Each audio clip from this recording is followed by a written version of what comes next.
Welcome once again to the Kyle and Mayer Show. We're going to go straight into the weather. So today we got a mix of clouds and sun. A stray shower or storm is possible. High of 83. Tonight, partly cloudy skies this evening, followed by increasing clouds with showers developing after midnight. Low 61. Chance of rain 40%. Tomorrow, thunderstorms. High of 69. Low 53. Friday, partly cloudy skies. High of 84. Low 55. Home football game opener. Morning rain followed by partly cloudy skies in the afternoon. High of 71, low 46. Sunday, partly cloudy skies. High of 74, low 43. Next Monday, mostly sunny skies. High of 75 degrees, low of 80. And next Tuesday, mostly sunny skies. High of 80 degrees, low of 51.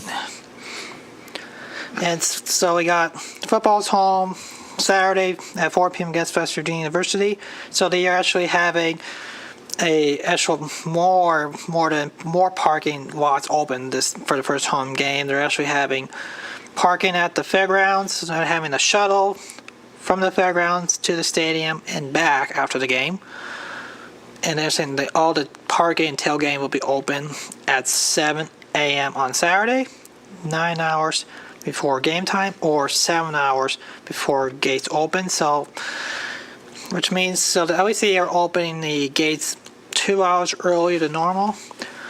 Instead of an hour and a half, so it'll be 2 hours because of traffic that's moving in. And then we got at Ohio State a week from Saturday, and then we got Gardner-Webb on the 20th for Band Day, Turn Gold game, 3:30, and then of course Bowling Green on the 27th, as that's also my birthday, big 27th on the 27th, so it's going to be a special day. We got a home game, we got all kinds of activities pointed. I got tailgating, 2 of them, tailgate park, and then presents tailgate right before the game for my golden year celebration because I'll be turning 27 on the date.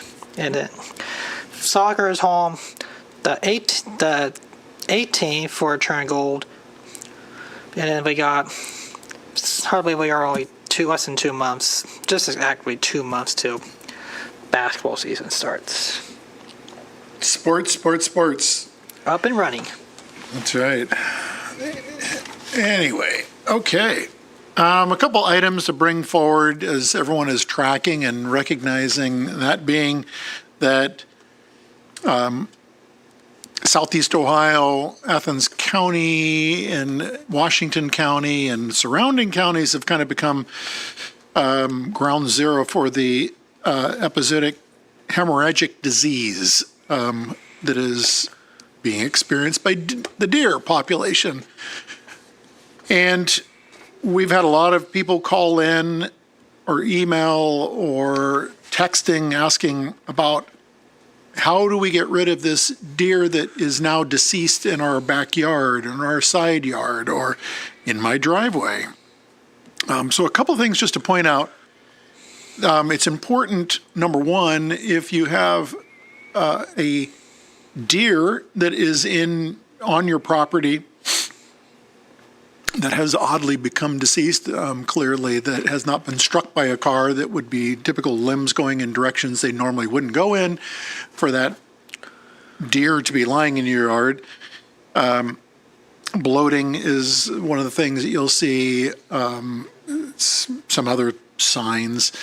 Report them. ODNR has a reporting system, and so we're encouraging people to reach out to the Ohio Department of Natural Resources. They're tracking these cases, tracking this particular disease, EHD, as it spreads throughout Southeast Ohio.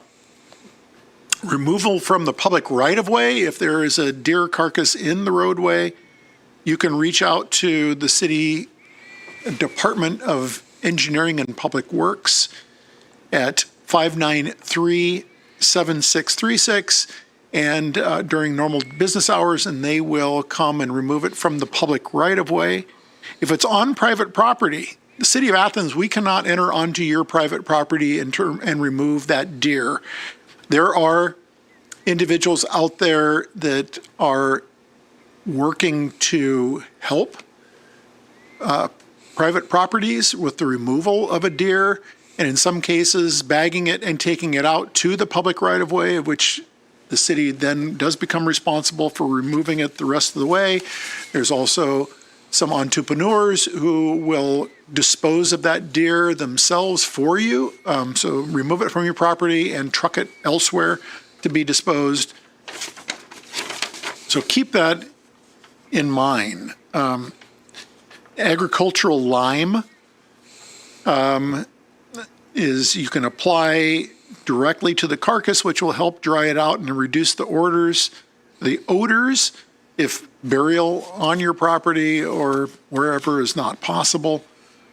So number one, just report it to ODNR. Number two, the city will only remove a deer carcass from the public right-of-way.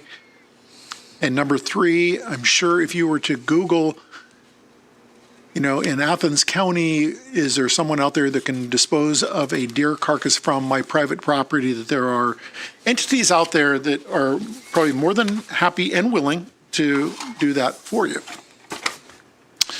Stimson Avenue traffic change. This has been brought up before. We are going to continue with the one-way on the bridge surface westbound.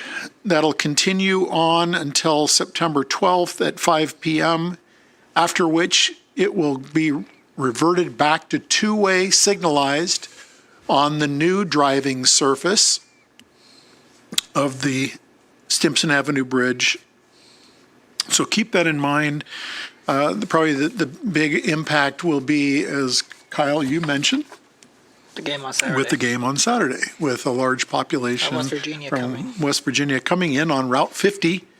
And as they come in on Route 50, they'll be, either exiting on Stimson, or they'll get onto US 33, 3250 and go down to 682 and enter in on Richland Avenue, the Richland Avenue Bridge, and cross over. So just know that that's going to be going on, as well as the Fall Fest. Fall Fest, which is put on by Ohio Brew Week. And it will be a street closing on West Union Street. I believe it's between Congress and Court Street for that particular event. Kind of like having Oktoberfest in September, but it's Fall Fest. Ohio Brew Week is putting that on.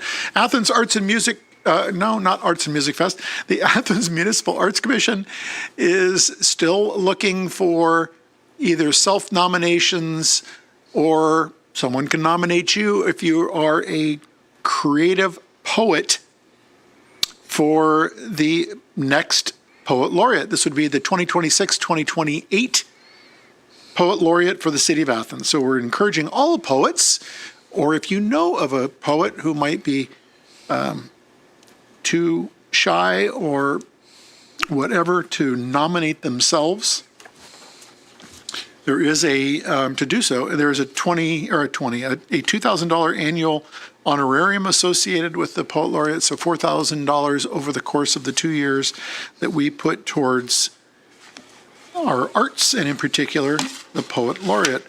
The deadline is coming up fast. September 15th at the close of business, 5 p.m.